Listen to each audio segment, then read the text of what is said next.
Okay, we want to welcome everyone to the October PD session of NJTESOL-NJBE's Passaic County Chapter meeting. This is our first PD session for the school year. We want to welcome Andrea Bitner. Andrea Bitner is an author, and she'll be talking to us today about her book, Take Me Home, and her experience and how the idea and the book came about. And she'll be sharing wonderful activities that we can do in our classrooms with her book.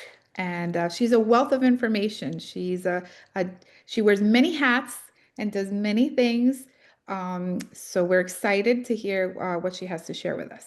So Andrea, the floor is yours. Thank you so much, and thank you so much for having me. Hello, everyone. Let me go ahead and share my screen so we can go ahead and get started. Can everyone see that okay?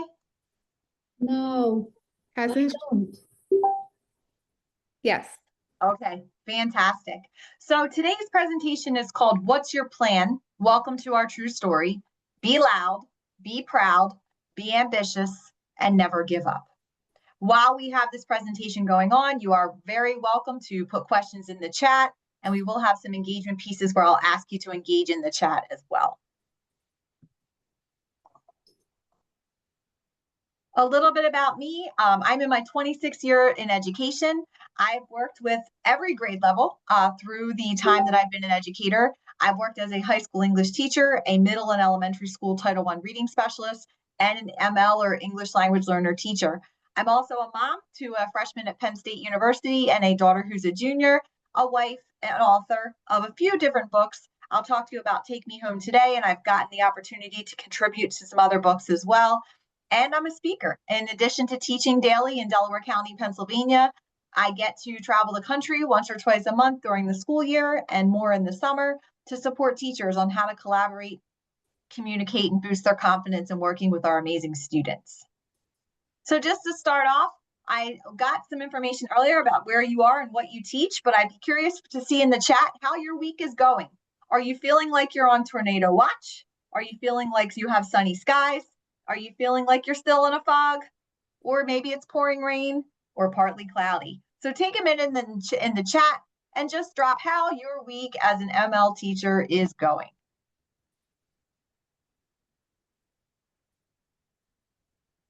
Thank you, Rana. We are. I learned all about that at the game last weekend.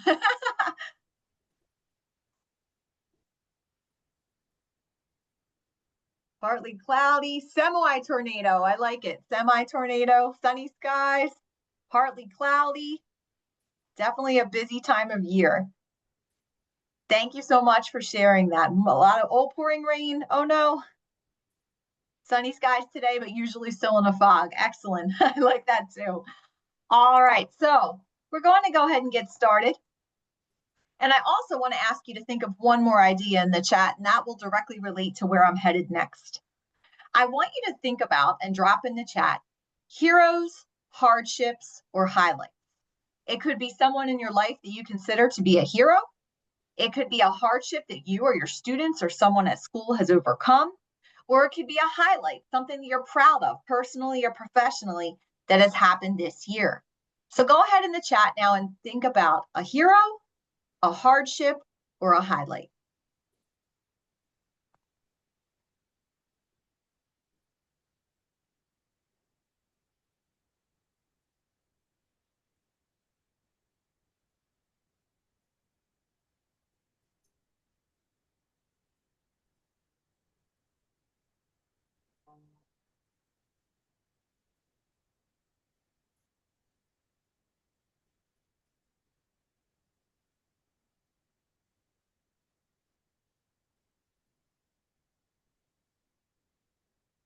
I love it. Adjusting to high school, starting a multicultural club, both of your parents. Excellent. Rutgers Family Weekend highlight. I love that too. Thank you for sharing those ideas.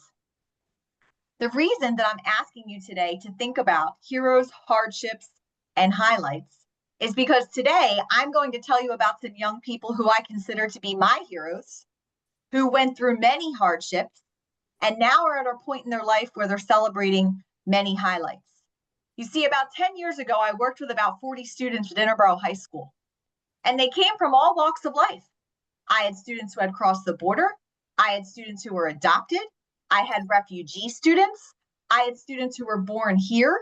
I had students who were exchange students, and they came to us in high school level at all different proficiency levels. But it didn't matter what their proficiency level was or what their past experiences were, because when they walked into my classroom, they were greeted with this banner. It said, education is opportunity. Education is freedom. What's your plan? You see, because our kids knew that their only plan couldn't be, I'm going to go back to my country, or I'm going to go back to the state I just moved from, or I'm going to head back to the town over that my parents just moved from this spring. What we would say to them is that your parents and teachers have worked too hard to give you the opportunity to become bilingual. Your plan cannot be, I'm not going to be successful here. And so it was with that idea that we developed this mentality of what's your plan? Every year we would have this special day called Alumni Day, where our current seniors would be greeted by people who were just ahead of them that had graduated out of our school in the program. And those alumni would bring our seniors a t-shirt. And on that t-shirt, it would say wherever they were headed next. We didn't care if it was community college, university, military, trade school, workforce, whatever it was, our students were there to celebrate with the alumni that they had completed this chapter of their life's plan. They would receive that shirt. They would hear about all the wonderful things waiting for them out in that bilingual world. And they would sign this banner to say they had completed this chapter. I worked with one particular family, the Lopez family, and I taught all 7 of their children, all the way down from Sergio to Jeffrey from Las Vegas to Henry, all the way down to Nancy. There were 7 children, all boys, 1 girl. They happened to be from the country of Salvador. And I've been to Salvador a few times myself to do some work with schools down there. They all graduated from our program. They all went on to future their education or future workforce, etc. And I was very proud of the accomplishments that they had when they were with us. About a year after Nancy, the student that was the only female in the family, graduated, I was teaching one day and there were a bunch of helicopters outside, and I thought, wow, I hope everybody's okay. I'm looking around going, why are there helicopters outside of my school today? And about an hour after I had that thought, my principal came down to get me to let me know that one of my students had been hit by the train. And unfortunately, that student was Nancy. You see, she had put on a pair of headphones and made a decision to walk along the inside gate of the tracks. And as she was walking along the inside gate of the tracks, she was clipped from behind by the Acela. At that time, it threw our school community and our teachers and our students into a sense of trauma. But one of the most challenging parts of that day was that mom and dad were still learning English themselves. And when they received the phone call that something had happened to one of the kids, no one on the local force spoke Spanish. And so they kind of knew that something was wrong, and they kind of knew that something had happened, but they didn't know which child it was. And so they went to the tracks for hours, and they stood there and they waited and they called the school and they tried to get help to understand what had happened to their daughter. In the coming weeks, I had many responsibilities. We navigated the immigration process to be able to help mom and dad try to have her brother come home to bury his sister, which he was denied. We navigated the trauma piece for all of our students who were friends with Nancy, who needed support in the school. We navigated the burial process because mom and dad had a language barrier and they were trying to figure out not only how to communicate, but how to process burying their daughter and pay for it. So we worked with the local funeral home to make that happen for them. One of my jobs at the time was to speak at her funeral. And so at the time, I created this short poem and I called it Take Me Home. It was an homage to Nancy's crossing. She happened to be one of our students that had crossed the border to come into the US. Words that I put on paper were created into this very short documentary piece, and it sounded a little bit just like this. My dream was to come here.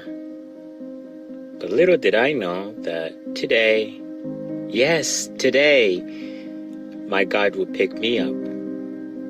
Time to go. Go where? I thought. This was truly a dream. For my 10-year-old life as I knew it was no longer what it seemed. 1,450 miles ahead stood the mountain of opportunity that I desired. 1,450 miles ahead stood the flag that I always admired. 57 hours of riding in the car, 2 days of walking. It didn't seem very far.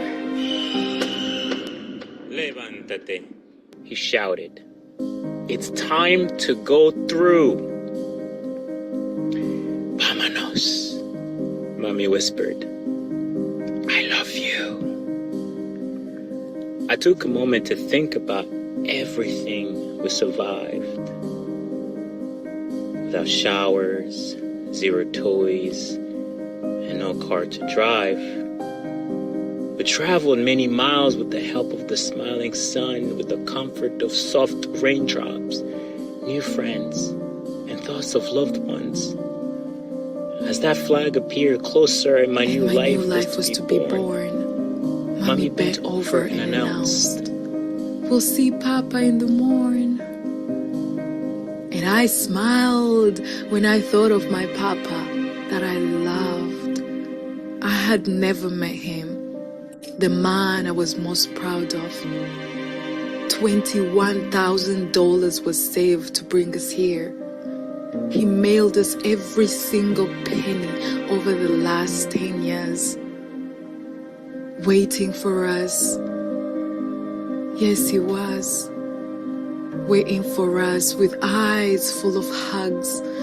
Apurense, the guy messaged, and our phones were on silent.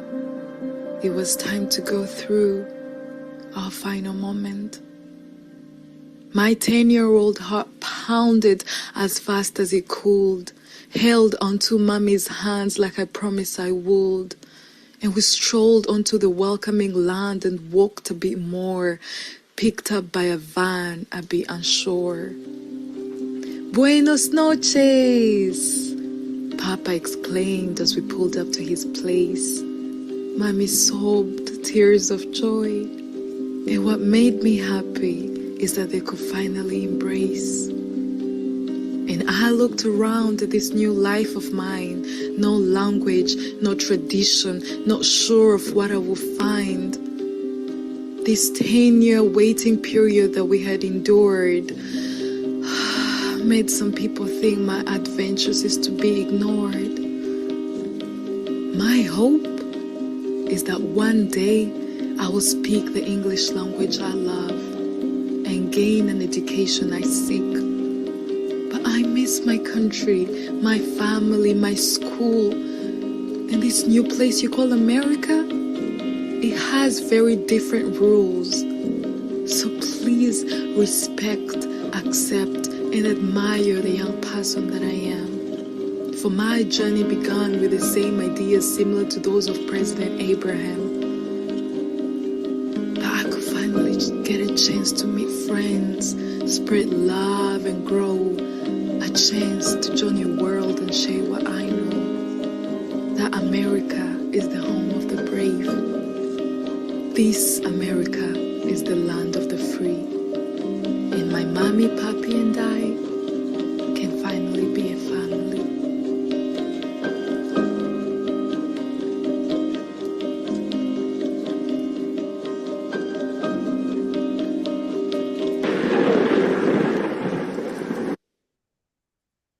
So I let that piece of paper with that poem on it sit on my desk for a few months.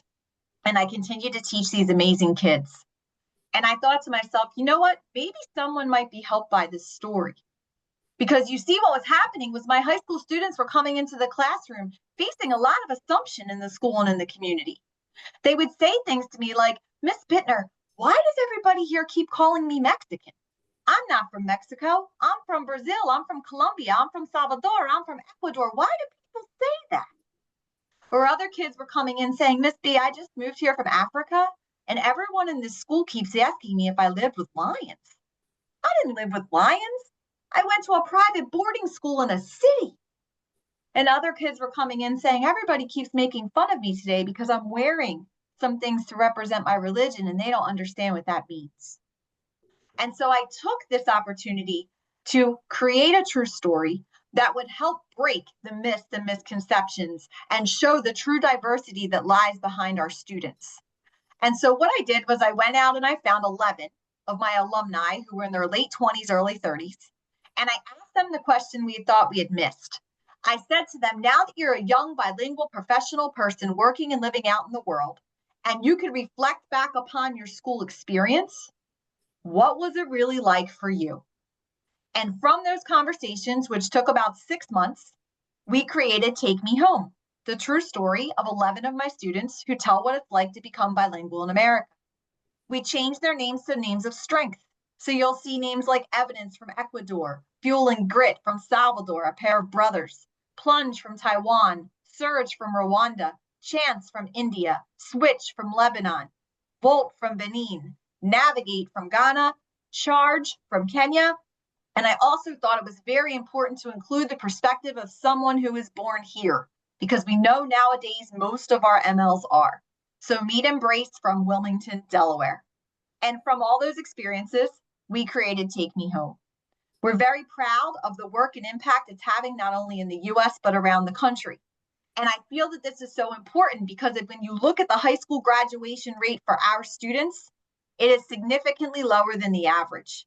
And when you look at the need that they have, it is significantly above the average. So this work in this book is making that difference and changing that perspective for educators, leaders, and middle and high school students around the country. And I feel like the data supports the need. What I tell our students is being bilingual is an asset. It was never a handicap. You were just in the process of becoming it. Because when they go out into the working world, looking at some of this data, 9 out of 10 employers rely on their employees with language skills other than English. The demand for multilingual employees continues to increase, and we don't see that stop anytime soon. So with that work and with that book, when it released into the world, a very unexpected journey for myself and my former students began. Teachers started to read this book, and they started to say, well, will you come talk to our team members? Will you come talk to our leaders? Will you come talk to our staff members? We need another voice to help change their perspective on our MLs in the building. So it led to me getting to travel a few times a month and go out to support that. No matter where I go and what students I talk with, and with the at-risk students that I've worked with for almost 19 of my 26 years, all kids and families, no matter what grade level they're in, are looking for the same 3 things. They're looking to feel respected, they're looking to feel accepted, and they're looking to feel admired. And I felt it was upon my call to go out and help people understand how just to do that.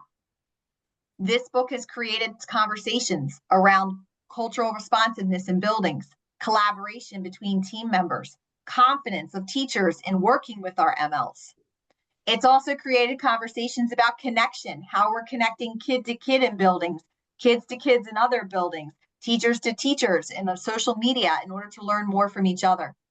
It's helping us take a sharper look at how our schools are communicating with our ML families and if they're being intentional about finding out language preferences and supplying their teachers with tools to be able to do so. And finally, I think it's really about control. And what I mean by that is controlling the time that we have with our students during the school day to give them the best experience possible and helping to sustain the care that they have for being in school so that they don't have to be one of those statistics of not graduating. One of the messages that the young people from Take Me Home asked me to share with teachers is that being an English language learner is not a condition. It's not even really an intervention. It's not a transition. It's an expansion of skills. Our students are coming to us with a set of skills, and we have time to help them transition those skills in terms of expansion while they're with us for a free education. They also asked me to share to remember that lack of language never equals lack of intelligence. They may have a slow start, and I put those running shoes there for a reason. They may be one of the slowest runners in the very beginning, but as they acquire the language and continue to increase their skills, our kids quickly become some of the leaders of the pack. I'd like to show you a short video clip now about what impressions of the US were like for our students. And I also forgot to add earlier that all of the video clips you see today are from the young people in Take Me Home.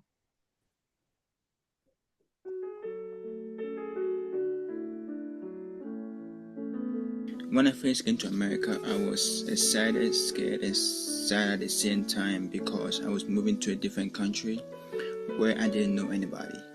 Knowing the fact that my uncle and his family were living here, it made me feel excited to see them. But the fact that I'm leaving my friends behind in Ghana made me feel sad because I came to this country not knowing who I'm going to meet here and not knowing what friends I'm going to make here. So the sad part is that coming to a different country made me feel a little bit excited, sad at the same time because I'm leaving all my old friends and come to make new friends here. I was scared, curious, did not know what I was getting into. Basically, new language, new people. Everything was basically new. So I was scared more than anything. So I remember when I came for my exchange program, I was pretty excited for the new things and to see a different part of the world, and also scared because I am here without my parents, my family, my friends, just out of my comfort zone. That really terrifies me a little. Before arriving in this country 13 years ago, I lived a wonderful life with my uncles.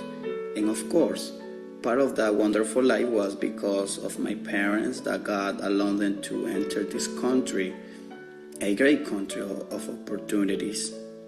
Many members of my family or uncles have entered in that country, and God allowed them to obtain their citizenship. And with that opportunity the country gave them, they were able to travel back to my country, El Salvador. When they arrived, one of the greatest curiosity was the good smell that came out of them. And all my uncles who came had the same good smell. And one day one of them said, "The United States is a very clean country and there is no garbage on the streets." And I say to myself, no wonder they smell so delicious. I was a kid and my imagination reached the moon. And I imagined some very clean streets, and not like the street of my neighborhood or the center of the country that there was garbage everywhere. The cars were fast, but it felt like people talked even faster. The buildings were taller than I was used to. I had never seen so many bricks stacked on top of one another. The weather was chillier than I was used to. The ground was whiter than I had ever seen. My red winter coat wasn't doing much for me. It was not meant for this kind of weather. I didn't have much that was made for my new environment. The languages I already spoke would not carry me far in the new place. I needed the very same English I had avoided my whole life. I didn't think I would need it this much. I didn't think my future would depend on it one day. But there I was, scared, sad, and missing my home country, missing my weather and everything I was used to. There I was, at the foot of a whole new mountain, and there was no other way except forward. So when you think about our students and their experiences in the US and the way that the book has been used in classrooms, I want to share with you a couple different ways that it's been effectively implemented. One of the ways that I'm really proud of that I've been hearing from around teachers in the country is they're having their English language or their MLs write their own true stories. And so one that came right out of New Jersey was Becoming American, sort of.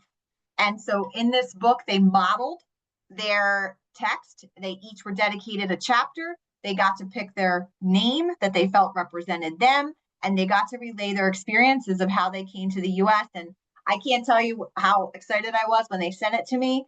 and how moving it is not only to hear kids writing about their own experiences, but then that teacher went and shared that book with her staff so that they could hear directly from the students about some of their experiences. So I encourage you to take a look at that to see if you think that would be a good fit for your students. These are some of the students here who were authors of Becoming American, sort of, and that is the Zoom that we had later in the classroom together where I got to field questions from them and ask them some questions myself.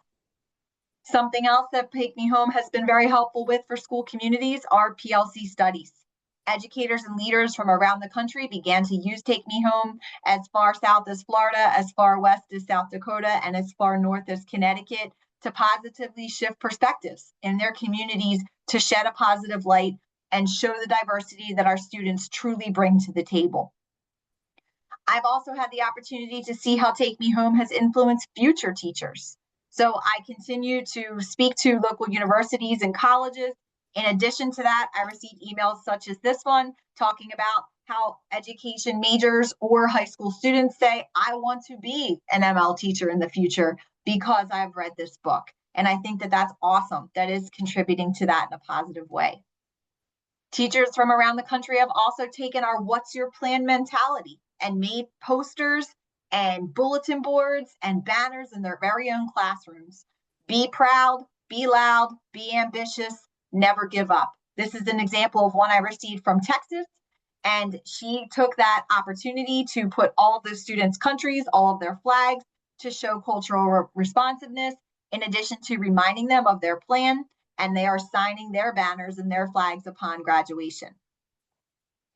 We also have had some very positive experiences in creating a project called Being Bilingual is a Gift. It's a project that we send home to our EL families, and I'm going to show you a short video clip here of how we do it.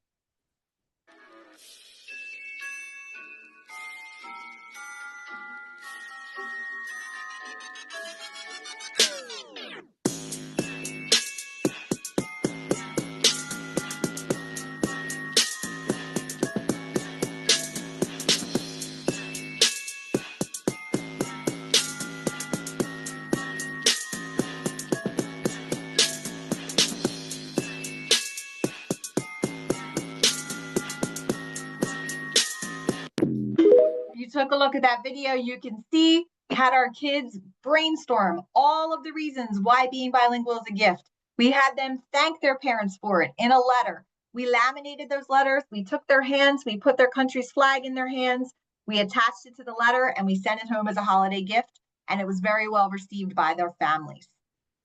In addition to that, we have taken the opportunity to motivate high school students, and we've joined as a force all of the young people from Take Me Home on many Zoom calls and spoken to them about sustaining their academics, about the importance of bilingualism, about the asset they have, someone to relate to and the challenges that they go through. So I'll show you a short video clip of that. Okay, let's go.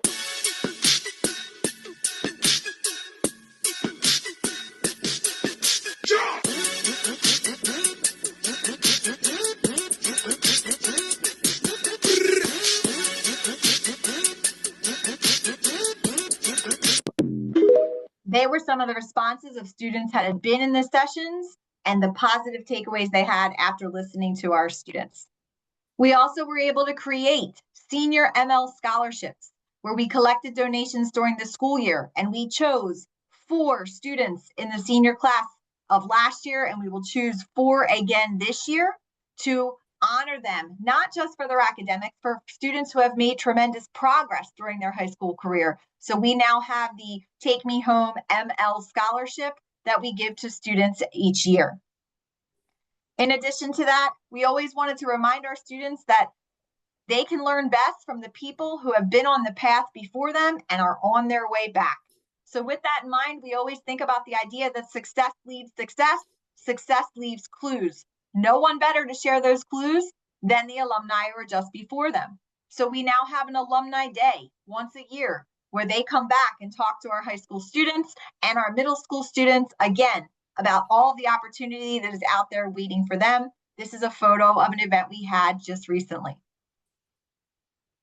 Finally, we take the opportunity with this book to connect teachers with other teachers. So I always say we always tend to live in our bubbles, whether it be our own building, our own hallway, our own district. We don't get the opportunity often to be on Zooms like this, to meet educators from across the country.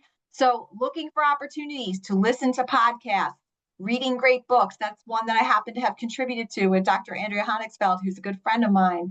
Working for opportunities with the Teach Better team, where there are hundreds of podcasts you can listen to on all types of education topics, or creating Zooms like this that you can join together once a month to meet other educators. We do continue to plan. I'm still teaching daily. This year I'm working with students in K-8 and then stopping in once a week to support the high school. We continue to look for ways to help our kids be proud, be loud, be ambitious, and not give up. Ways that we show them to be proud is not just thinking about what's on the walls in our hallways, but what conversations we're creating because of what's on them. So in other words, we make sure we are cognizant of things that will help our students and teachers be seen, be valued, and be heard. One of the ways that my principal has done that is created a main hallway at our school where he has placed the flags of all of the countries represented within our building with writing the name of the country above it. So when kids come in the morning, when families come in for events, they feel seen, they feel valued, they feel heard. And I can't tell you how cool it was for our kids. They came running down the hall the day that they came into school and saw these. And they were like, Miss B, did you see Ghana on the wall? And I'm like, yes. And then the other kids are coming in who are not in the program and they're saying, well, where's Ghana, right? And it's starting a conversation. And so think of ways like my principal that we can do that around our building. We also created People Who Are Proud of Me boards. This is one from my classroom. And in the beginning of the year, I asked my students, tell me 5 people who you think in your life are proud of you, whether it's in school or out of school. And they created these lists and I sent them home to their parents. And I said, please send me pictures or text me pictures or email me pictures of these people. And I'm going to place them on our wall.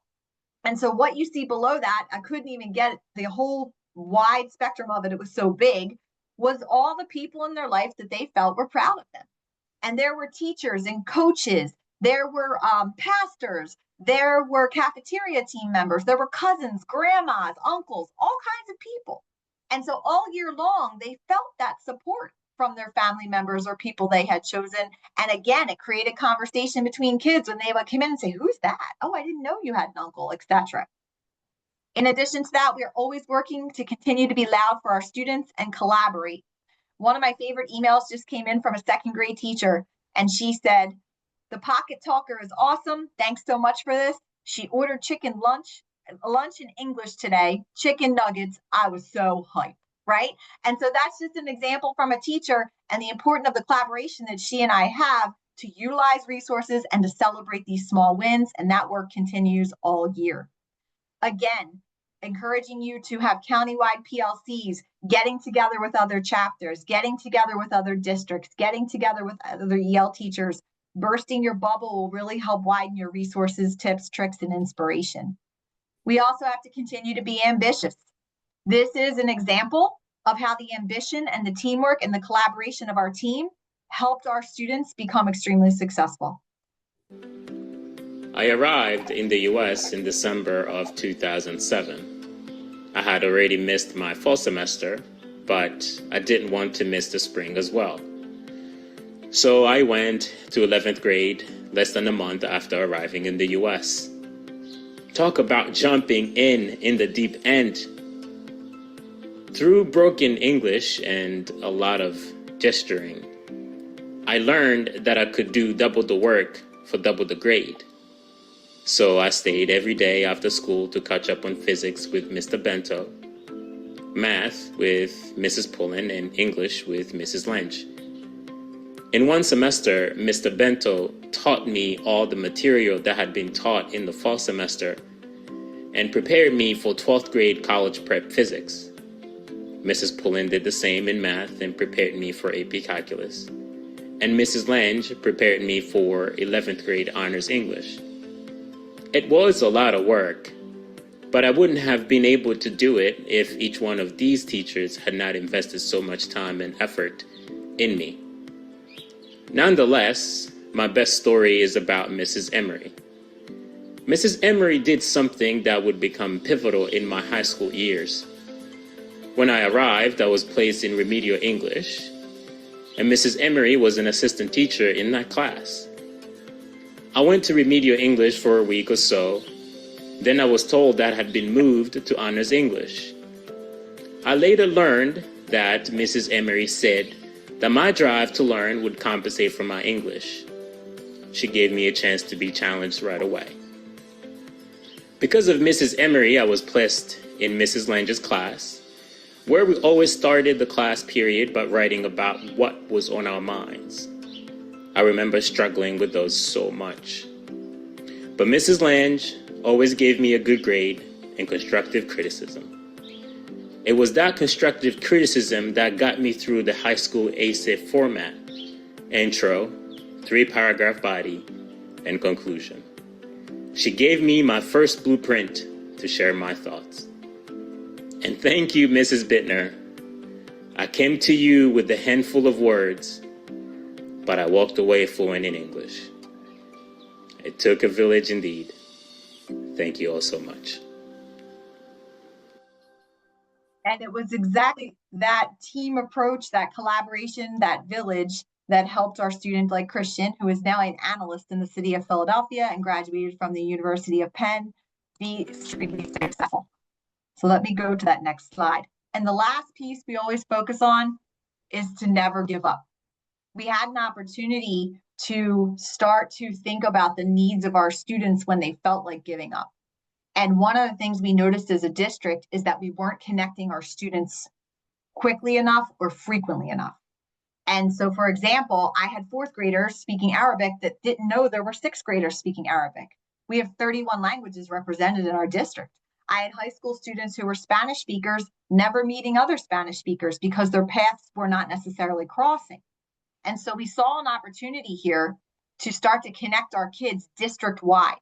So we wrote some grants, and even this year, which has continued for many years, we now have the opportunity to take our students 4 times a year, K-12, on local community experiences. The state of Pennsylvania had heard about what we were doing, and they came down and did an article for The Voice. This is a quick recap of the work that our team continues to do together. In Interborough, we have over 300 active students representing at least 25 different languages across the world. One of the things that we noticed across not just the district but the county was that a lot of times our kids feel really isolated. They may be the only Russian speaker in the building. They may be the only new kid that's speaking Twi in the building, because here in our school, we have a lot of kids that come from a lot of diverse backgrounds. We don't have just one set population in our district. So we started to think about how we could connect those kids, not just building-wide, but district-wide and county-wide. I saw a grant opportunity in the PSEA Voice magazine that asked teachers to come up with innovative ideas, and they called it the Innovative Teaching Grant. So we wrote this grant where we asked for our students to be able to go out into the community as a district 4 times throughout the year. And we wanted them to have dining experiences and theater experiences and orchard experiences outdoors, possibly ice skating experiences, and different things they could do so that they could take their families back there later in the future and give them access to feeling confident about how to navigate that location or that opportunity. So when we got the PSEA grant, we met as a team and talked about the details together. And we all thought it was an awesome opportunity to give our ELL students a chance to be out in the community and practicing their English in a native way and learning things that they necessarily wouldn't learn in school. A lot of the experiences that we tried to do are experiences that some of these kids might not have done with their families or even knew about. In the fall, we had the privilege to go to Linville Orchards, and I was able to take a few of my high school students so that they could help with some of the younger kids and act as leaders. So they're very excited about those experiences that they're going to be having. I've been going around and doing a presentation called Take Me Home, Unmasking the Fear of Communicating with EL Families. And in that presentation, we give a few ideas to other teachers, which have been really well received. What's really surprising is this opportunity that we thought was just missing here wasn't just missing here. I've been to places like Texas and Florida and Delaware and New Jersey and north and towards the western and middle part of the states in the US. And the access that EL kids have to each other is very rare. So we're just thrilled that in our district, we have the opportunity to go out and share with other teachers about what they could do to enhance the experiences for their students as well. So as you can see, as a team, through the work of Take Me Home, we lovingly say it's become more than just a book, it's become a movement. We are hoping to teach and help and celebrate educators around the country and students around the country in being creative, being flexible, thinking big, planning small, and teaming up. We live in a society, especially I lovingly say on the East Coast, where we live among some of the fastest speaking, most impatient people in the country. And so everybody just wants English now. And I ask teachers today to consider flipping the script. When you meet an English learner for the first time, instead of looking at that young person and saying, I want English right now, flip the script to look at that young person and say, you're learning English? Wow. And with that in mind, I could sit here all day and show you strategy after strategy, idea after idea, how this book continues to help make an impact around the world. But I know at the end of the day that the biggest impact that's ever made on kids is each and every one of you. You see, all our kids are really looking for is for us to extend a hand. And when I think about the hands that we can extend to each other, sorry, I get a little emotional with this last part of the true story, but one of the toughest parts about Nancy's death was that when she was hit by the train, her parents had been begging us to see her. And you see, we knew that that wasn't possible because when the train hit her, her body had been severed into parts. And so for weeks, they kept calling saying, Miss B, please, can we just sit with her? Please, can we talk to her? And I knew that the funeral was coming up. And so I talked to the funeral director about it. And a few days before that, he was still a no. And then the day before the funeral, he calls me and he says, what are you doing? And I said, well, I'm getting ready for tomorrow. And he said, I have good news. Nancy's hands are intact. Her pink nail polish is still on her fingers. Her rings are still there. And I think that if you can bring mom and dad up tonight, I can let them have an opportunity to have her arranged so that they can sit with her for a while. And I said, okay. And I called her mom and dad and I picked them up and I got them to that funeral home and I walked into the lobby and respectfully was ready to sit down. And her mother looked at me and she said, no, senora, you go first. You were her teacher. And so I walked into that room and just peering out from that white sheet was her hand. And I sat down next to it and I made her a promise that I would go out into the world and I would help people understand just how amazing our young students and families are. And I would go out into the world and I would help people remember how to extend a hand to each other. And so you see, our kids are looking for our hands in so many ways. They're looking for us to navigate situations. They're looking for us to encourage them on days that they want to give up. They're looking for us to speak for them when they are still learning how to do so themselves. They're looking for us to be barrier breakers and breaking assumptions and misconceptions. They're looking for us to connect them with other students and teachers and coaches. They're looking for us to listen to them. One of my best listening stories is Henry and Demi. Henry's from Salvador, Demi's from Taiwan. Demi is a newcomer. Henry is an intermediate student. Henry and Demi walk into the classroom. Demi says to me, Miss B, Henry asked me if I want to be friends with benefits. I don't know what that means. And Henry laughed, right? And we had this big laugh. And I said, oh, Demi, I said, the answer is always no, right? And so they need us to be those listeners for them, explaining things as they occur. They need us to have binocular thinking. We can see the long-term picture. They can't. And finally, they need us to be their teacher. They need us to engage them and teach them the reading, writing, listening, and speaking skills during their free education so they have time to utilize them well in the future. And finally, Nancy's favorite song, which is Creer, they need us to believe in them on the days that they're not sure of themselves. So when we do all that to end this session, this is exactly the great places that they go. Oh, what a feeling. Look what we've overcome. Oh, I'm gonna wave my flag and count all the reasons we are the champions. There ain't no turning back. Saying, oh, can't you taste the feeling? Saying, oh, we all together singing. Look how far we come now. There's beauty in the unity we found. I'm ready. We still got a long way, but look how far we come now. Hands up for your colors.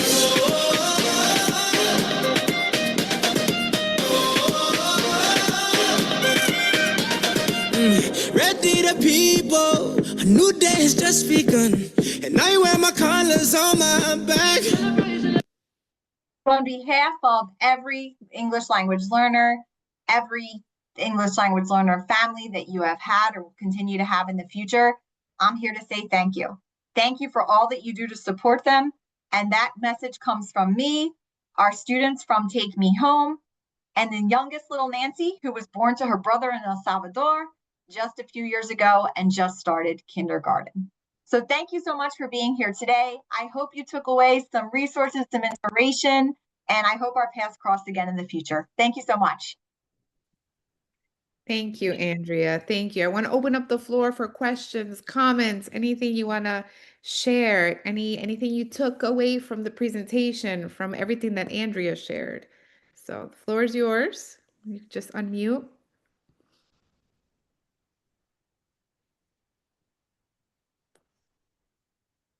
I will also be dropping the PD link in the chat. Andrea, you can share your next book also. Oh, just something that Andrea didn't mention, the story or the stories are also in Spanish in the back of the book. So if you have a bilingual classroom, you can read the front half is in English and the back half is in Spanish. So that's another key asset that the book has. Thank you so much. Yes, I forgot to mention that. We have it in English and it repeats in Spanish all within the same book. Yes, we did that for a reason. We wanted to give the opportunity for students to be able to read it in multiple languages.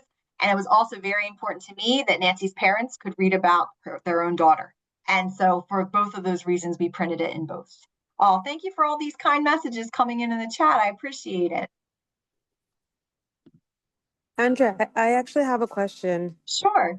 For Alumni Day, how do you ask the students if they want to volunteer for the following year, or how does that work for you? Yes, so we definitely build it over time, right? So the first year we did it, we had, yes, the students that had just graduated, because it's important that you start to build that pipeline so that they know them, right? So we did offer that out the first year, and then every year after that, now it's almost part of the tradition that you're going to come back and you're going to share all the great things about the world. You're bringing that t-shirt. If someone brought one for you, you're going to bring one for them, right? So the first year, I would say, just think back on students you still have emails for, relationships with, opportunities that are out in the community. You see them out and about. Ask them to come back and maybe spend 5 or 10 minutes each talking to your students. What we do with it, because of the work of Take Me Home, is we actually show them this document, some of the documentary pieces, and talk about our true story. And then the alumni come and share all the good things that are waiting for them. But you could think about how you could structure it for yourself. Sure.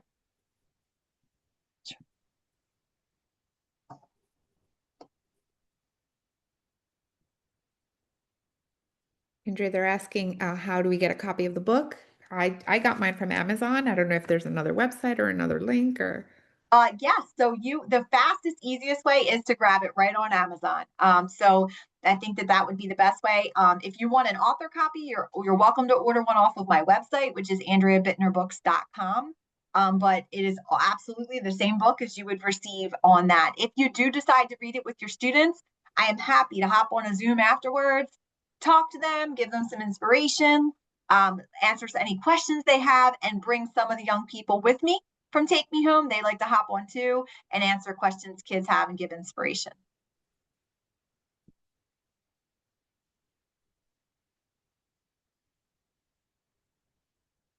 Oh, thank you, Susan. I appreciate that.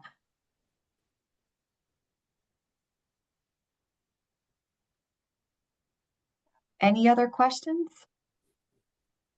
I dropped the PD link in the chat. You could just go ahead and click it, fill it out, and you'll get an email with the PD. Andrea has another release in a week and a half on October 25th. She is releasing, is this your second book? It is my second book. It's called When Niagara Falls. It is the true story of a young girl who learns that sometimes being the most resilient means learning how to ask for help. And so we have a mix of formats in it. It is a true story with illustrations geared towards middle and high school students. It has an introduction in the beginning. It's got some poetry, section of poetry in it on perspectives based on the characters in the story, and then a thank you section for teachers in the back. So the whole book is around the theme of resilience. So I'm really excited about it. Awesome. We're planning on bringing her back in the spring for another PD session for the Passaic County chapter. So be on the lookout for that. Thank you. Any last minute questions or comments? I'm going to stop the recording, and I want to thank Andrea again for being our presenter today, for sharing her wonderful book, the stories of the 11 students. And we just want to thank you for such an amazing presentation today. Absolutely. I hope it helps as many as possible. Thanks for having me. Thank you. Let me stop the recording and then we can just feel free.